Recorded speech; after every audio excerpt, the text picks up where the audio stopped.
Quick Takes with Ed Masterson.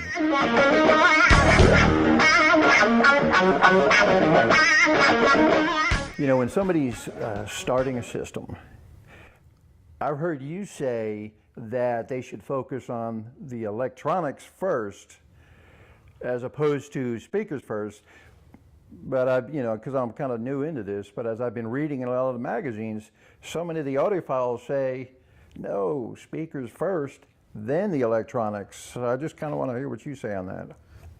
Well, I think for a long time the speakers have been sort of the starting point for most people, and that was kind of something that was presented early on. I think in my mind, I remember reading that the speakers should take up half the budget, and then everything else should take up the other half. Over time, I'm not sure I agree with that. That just from experience, and that I feel like I could take a modest pair of speakers and put really good electronics on it, and get preferable results compared to taking a really high-end speaker and putting mediocre electronics on it, because the budget's not there for it. So I definitely push people to consider the electronics, and I may even go overboard with it, because I feel like I want to make sure they understand that you can buy the best speakers in the world. If your electronics are garbage, that's just going to make you hear the garbage more.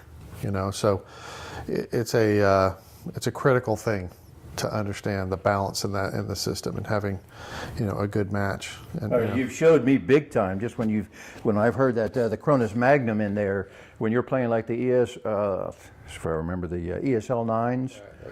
Martin Logan's. Mind blowing how it sounded, and it didn't need to have a I think for a lot of people, their experience with Logans has frequently been with electronics that weren't necessarily a good match for it.